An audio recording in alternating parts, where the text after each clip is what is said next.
drugs are amazing, and they're so amazing that you are going to potentially love them more than you've ever loved anything in your entire life. They will make you lose everything and then fall in love with them and then ruin everything.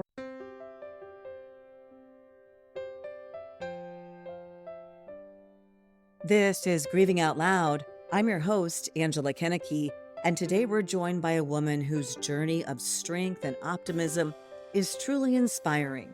Jessica Chumley grew up in an affluent area, graduated college, started a successful career, but then her life took a turn no one was expecting.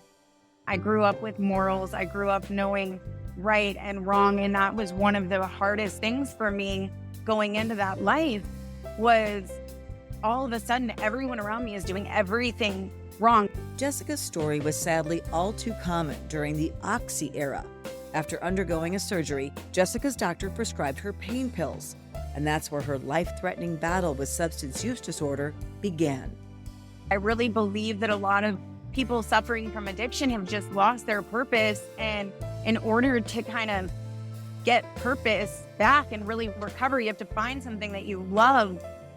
In this episode of Grieving Out Loud, hear how Jessica navigated the path to recovery, her valuable insights for those facing substance use disorder, or really any life challenge, and her mission to raise awareness and prevent others from falling into the trap of addiction.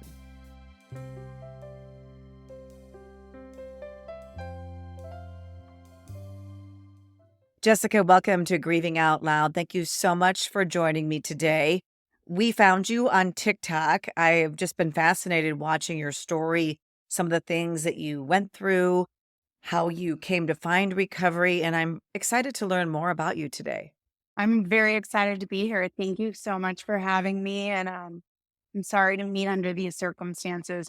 It's always hard to talk to family members because I've had people even in comments say, you have 3 valve surgeries and my child isn't here. And I understand, but it's hard to me in these situations. But I appreciate you having me and doing what you're doing. Yeah, it's so interesting. You probably have a little bit of survivor's guilt almost because some people do survive using fentanyl. And obviously, it's left you with long term health effects. And we'll get into that as we talk during this podcast. But it is like some people do survive and so many others die. And why some people survive and others don't, I'm glad you're here. I wouldn't Thank want you. your family, and I know you have a child, and I wouldn't want your family to be missing you the way I'm missing my daughter. You could easily not be here. Very easily. I shouldn't be for a variety of reasons in different ways. I definitely think that you're right a little bit. And it's funny you called me out on it. I've thought this in my head many a times about the survivor's guilt. I've kind of made it my mission to give back to a world that I feel like I kind of took from. But the one thing that I know I'm doing is I put my family first. I put other people first. My heart is in the right place and I'm coming from my angle and sharing my experience with purely the hopes of helping other people. Let's go back to the beginning. I understand that you were a pretty normal kid growing up. You maybe experimented with some drugs, but overall, you were pretty socially adjusted. Things were going pretty well. Yeah, so it's actually interesting. My husband and I both have very similar backgrounds. We're both from Texas, from 2 of the most probably affluent zip codes in the state of Texas. And I always got great grades. I skated through school. Nothing was really hard for me. I had friends. And my one area that was a little different than other people's is my parents did divorce when I was younger. And my mother actually was an alcoholic. And she ended up dying from that at the age of 57. Right as I was getting sober, she passed, which is a whole other thing. But I grew up with my dad and my stepmother and my siblings in a really normal environment other than her. I mean, I didn't really talk to my mom. So it wasn't like that they were my family and my family was normal, especially from the outside looking in. Right. And yours really started after a surgery, your addiction. So you sort of experimented in high school, but you weren't suffering from substance use disorder. Tell me, how old were you when you had this surgery and what happened? So I graduated from high school. I went on to Texas Tech University. I got my bachelor's there. partied a little bit, but still nothing crazy. Got out of college, had an amazing opportunity back where I was from. I would say for 3 years, I made a lot of money, did what I wanted, flew around, traveled for work. I was in sales, excelled easily. And I had that surgery in 2015.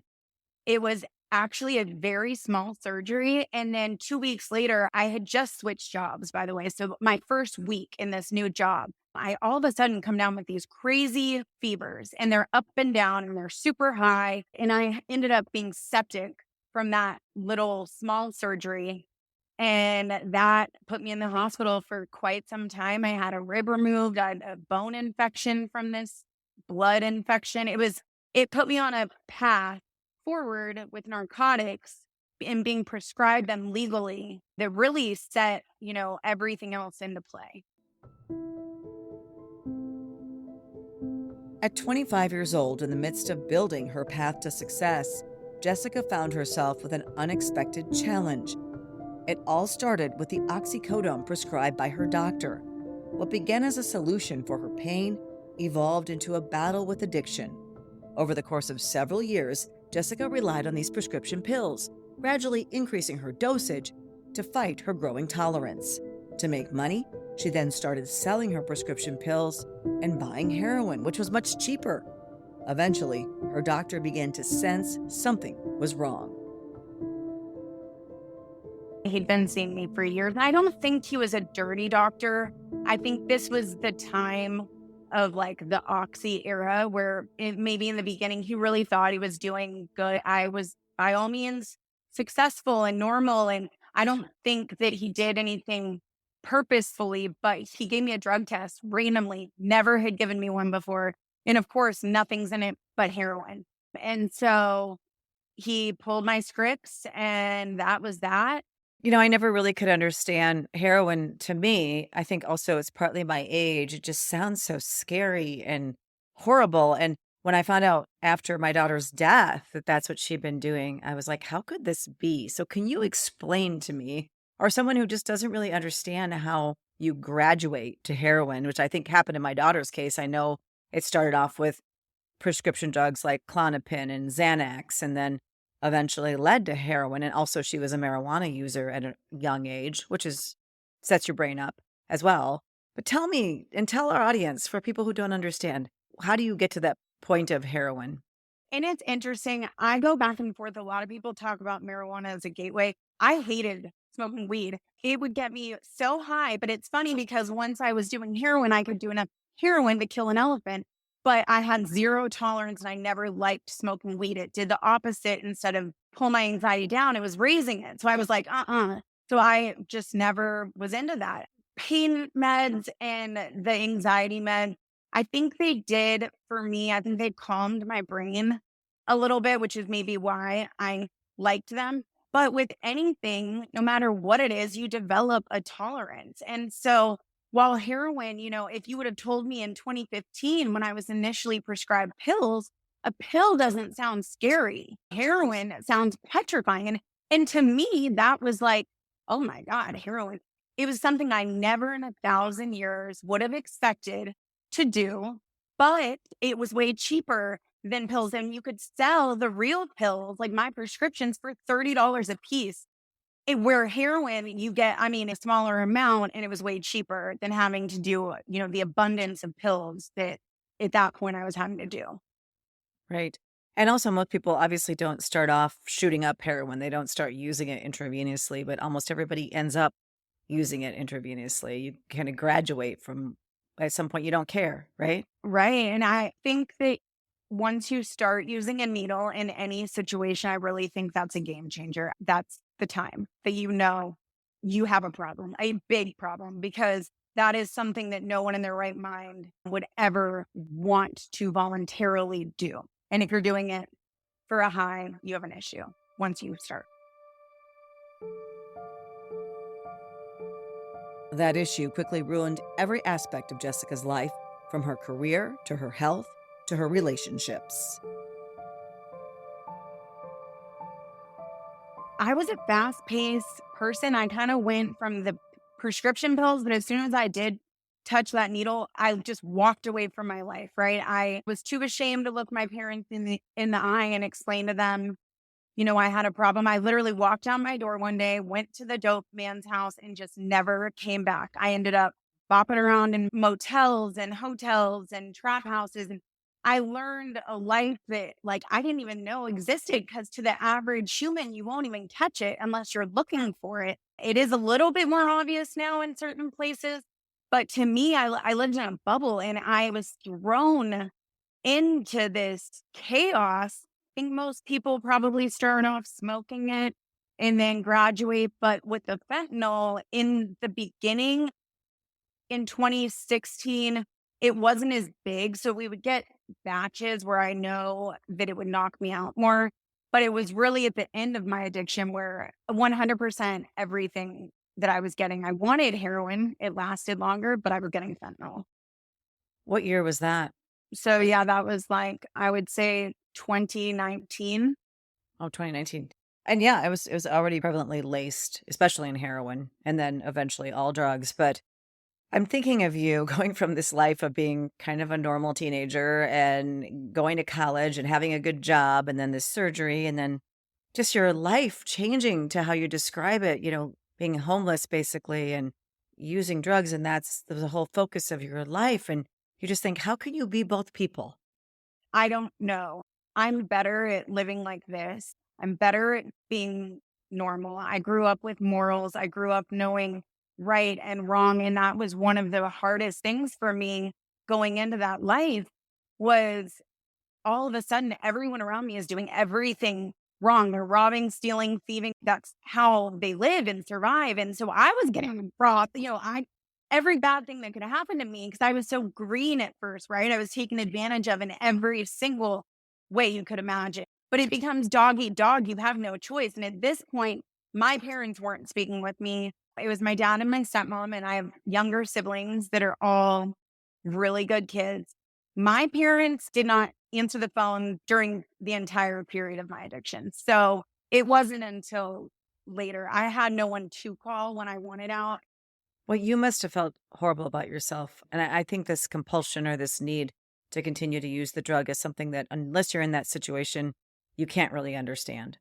Yeah, it's hard to explain. I know that growing up, right, everyone says drugs are bad. Don't do them. They're bad. I think the message should be drugs are amazing, and they're so amazing that you are going to potentially love them more than you've ever loved anything in your entire life. It will make you lose everything and then fall in love with them and then ruin everything, right? Because they are. It's something that people need to understand. They're going to like it if they try it. Most people do. And nowadays, you don't even get a chance to get addicted. You just die. And that's what's so incredible about fentanyl. It doesn't give people these second chances. Had I waited a few years and started in 2019, I don't think we'd be having this conversation. If you're not up to date on the growing drug crisis in America, let me break down some of the alarming numbers. According to the Centers for Disease Control and Prevention, the tragic toll of drug-related deaths reached an unprecedented level in 2022, with nearly 110,000 Americans losing their lives. A significant portion of this surge is, of course, due to the widespread presence of fentanyl, which has found its way into various drugs, everything from heroin to counterfeit Percocet. Here on Grieving Out Loud, we've talked with dozens of parents and even children who've tragically lost loved ones to this devastating epidemic. It's very sad because, all my friends, they're always when we have, a sleepover or something, we go hang out, they're when they make supper, they're all like, Mom, Dad, can we have this or that for supper? And I usually just say, Nana, Lana, what should we have for supper? And it's just sad not to say Mom or Dad. I read him a bedtime story, and at the end of the bedtime story, there was a prayer. And, I started to read the prayer. And when I got to God, he looked at me, and he calls me Mama too. He says, Mama, I don't want to talk about God right now. And I said, well, why not? And he said, because he has my mother. The grief, I mean, I find myself looking at pictures when he was 5 years old, missing, looking at pictures when he was 20, I miss him at all different ages. Thankfully, Jessica's family isn't dealing with that pain, but her road to recovery was paved with struggle. I started having legal issues. I was not a good criminal. Like I said, I just wasn't, that wasn't meant for me. I got in trouble everywhere. So I spent roughly a year in jail and got out, thought that I was going to do better. But then I felt even more alone because I'm like, who do I hang out with? Like my old friends all know, right? What am I going to talk to my sorority sisters about? Oh, hey, how was your last year buying a house, getting married and whatever when I was in prison? And so I was very isolated. So it didn't take long. I went back to doing what I was doing. And then my husband now, like I said, similar background from me, but I had known him for a while. And anyways, once I got out, his mother had passed and we decided that we wanted to go start fresh somewhere. And so we were going to drive to California. Somewhere along the way, we stopped in Tucson, Arizona. And Tucson, Arizona, it doesn't get enough recognition for the drug problem that it has. It is one of the most horrific things I've ever seen. It's ran by cartels. I ended up going to jail in Tucson as well. That was the last time. But it's ran by cartels. It's the first stop from the Nogales southern border. And so all of the drugs come in. They're very potent. They get mixed there and they get shipped off to Phoenix and then the rest of the country. That's like pit stop number one. And I didn't know that going there, but we got kind of stuck there. I started to get sick again. My legs were bloating.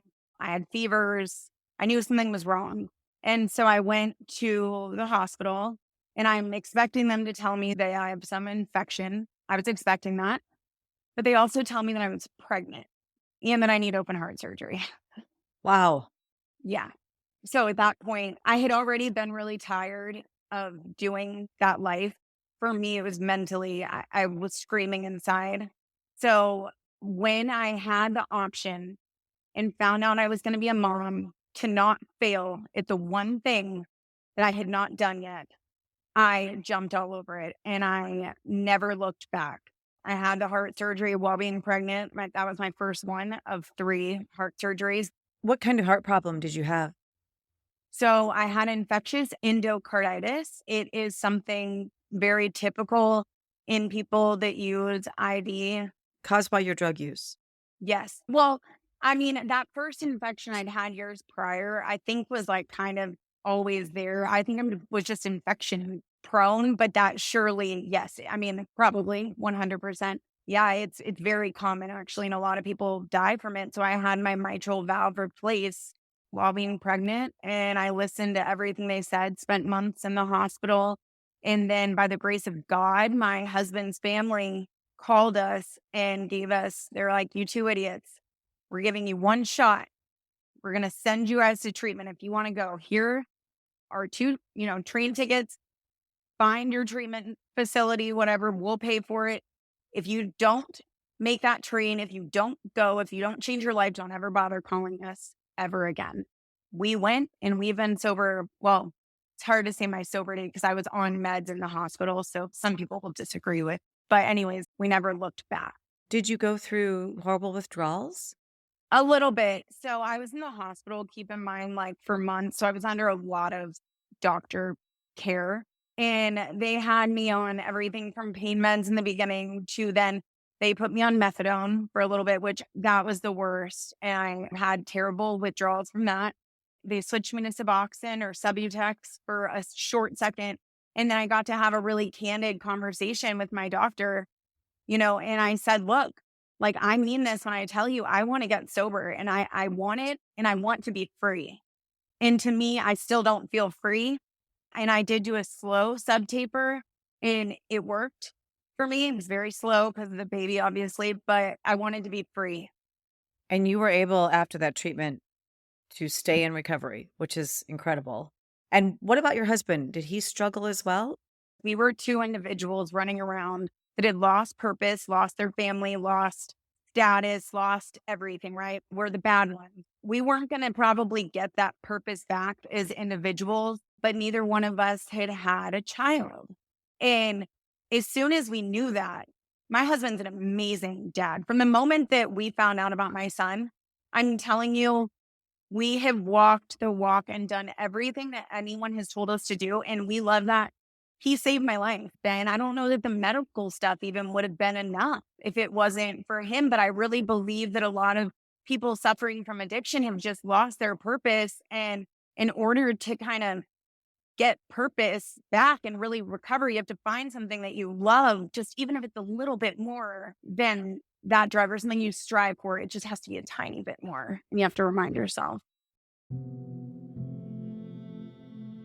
While becoming a mom has helped Jessica find recovery, sadly, that's not the case for many parents. In fact, we've interviewed several people on Grieving Out Loud whose love for their children wasn't enough to help them overcome their substance use disorder. One parent we talked with was Jessica Fowl, who bravely shared her story before serving a prison sentence for drugs. I'm a mother and I'm a wife, and my little boy needs me. My parents didn't raise me this way at all. I know somewhere deep down that I'm better than this, but at the same time, when my addiction takes hold of me, I don't care about anything but that addiction. And I feel like I should be the mother that I know I can be, the wife that I know I can be, the daughter and sister that I know I can be, but I can't pull myself out of it. And it's just, it causes me so much shame that a lot of times I dig deeper into the addiction to try to cover it up. To escape from it, to escape from the feelings of shame. Yeah. Even Jessica Chumley knows from her own personal experience that having a child isn't always the magic cure for someone who is struggling with substance use disorder. I mean, even my mom, right? Like, I wasn't enough for her to get sober. I mean, well, me and my mom, the last words I spoke to her were, "I hope you drop dead." And that was 6 months before it happened. You know, my mom and I had a very unhealthy, it was not a normal relationship. She was in and out of my life. And I think for each person, it's going to be different. Right, right. And I think sometimes that the pull of the drug or the way it has taken over the brain is just so strong. Even though people love their children, you have to have some compassion when they can't stay in recovery. It's sad. It's sad for everybody involved. But like I said, I'm so happy that you have been, but still you've dealt with these heart issues since then. You mentioned that first surgery while you were pregnant, but you've had other surgeries as well. Yeah. So ironically, the day after he was born, they waited to tell me this, but they come in and they're like, I could tell something was bad. And I thought it was going to be something around him, but they sat down, and this is the beginning of 2020. So this is like the height of COVID, right? I'm in California now, and no one's allowed to be in there. So I'm in there by myself with all these doctors. They tell me that my heart valve has a fungal endocarditis. And I was like, what? I'm like, that is like impossible. So they were going to have to redo it. And I was so confused though. And they were kind of confused because I just went from like one facility essentially to a treatment center. I was never like, there was never a lapse in time of not being under medical care.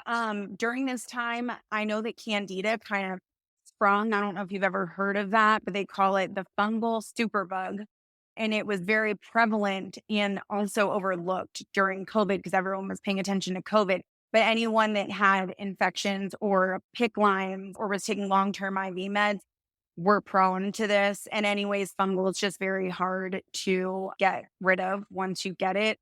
So I had that surgery. That went fine. And then we moved on with our lives. I was young. I bounced back. And then 3 years later, when we moved to Texas, we moved to Texas and we've been here now for about a year. We moved somewhere different. I believe in people, places, and things and changing that. I know it's so basic, but it works. You don't go back to where you were doing all that stuff. You just don't, at least for a while. So we're in the middle of nowhere. Neither one of us are from here.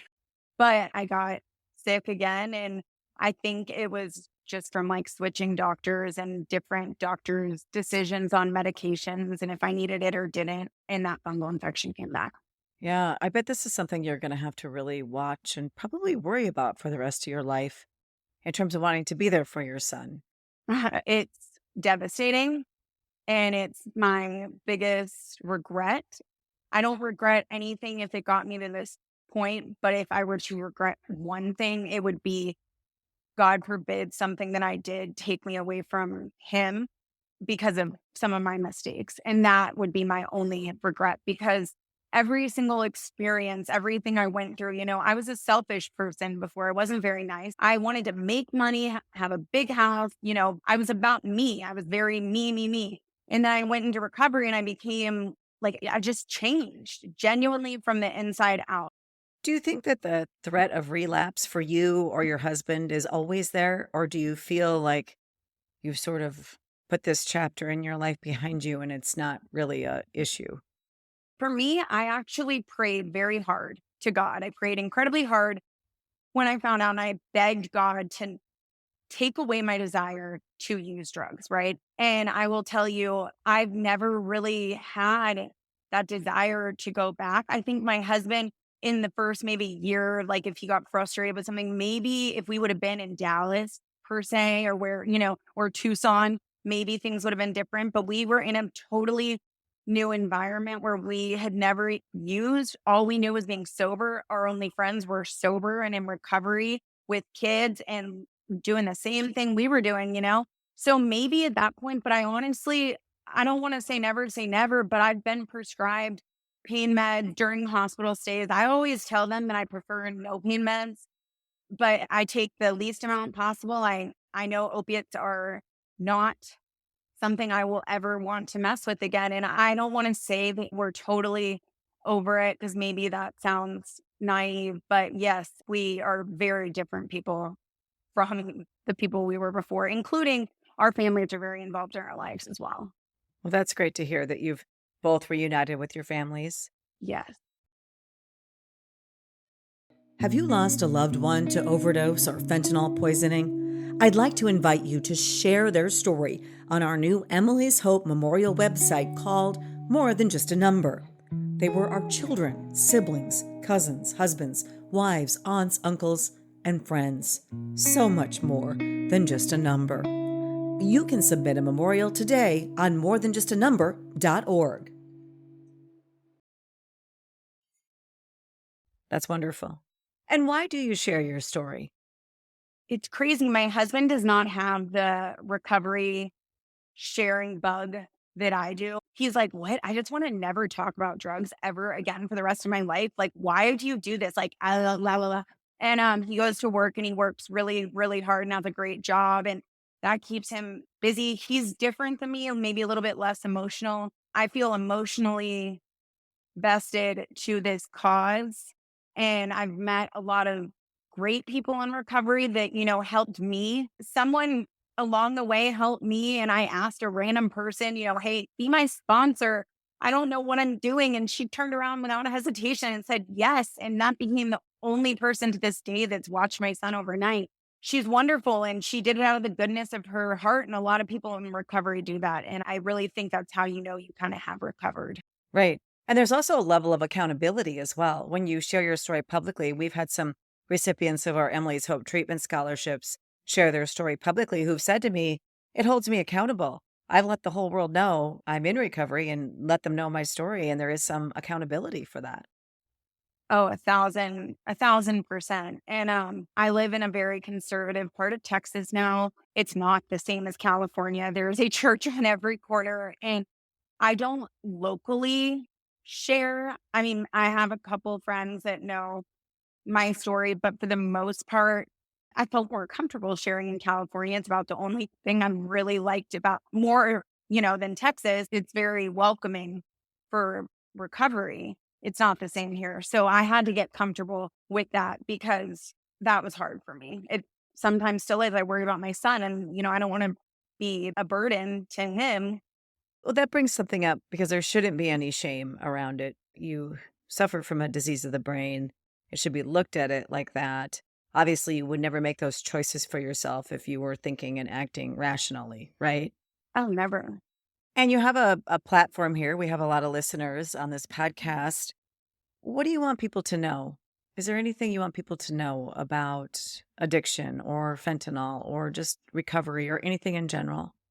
I want people to know that it affects 1 in 3 households. It is so much more common than what you think just because, you're in a nice neighborhood school. Those are a lot of the areas that are actually mostly affected. You might not know about it as much, but you're not alone. I mean, literally, you are not alone. I had one of my best friends that I grew up with, same area, same everything, called me today. She's on Suboxone, and she was asking me, we were just talking about it. And there's a lot of people that keep it quiet, but you are not alone. And it's okay to ask for help before you don't have to get to the point that I got to. That doesn't have to be your bottom. Everyone has a different bottom. You would have thought maybe jail or something. For me, that was pretty traumatizing in a lot of ways. Right. And unfortunately, with the fentanyl now, most people don't get a chance at recovery. And I'm so glad that you did have your chance. Thank you. Yeah, I know it's heartbreaking. I do Faces of Fentanyl on my TikTok page. That's kind of one of the things I started doing. But thank you for doing your part. Thank you for raising awareness and for telling your story. Of course. And I really appreciate you having me on here. And I just appreciate feeling welcomed in your environment because it is hard. And I think there's a lot of people that probably have been in similar situations to me that suffer in silence. And that's deadly. And that's because of the stigma and the shame. And we are trying to change that every day. Yes. So you're doing your part to change it by speaking. So are you. That's what I was going to say. Thank you so much for having me.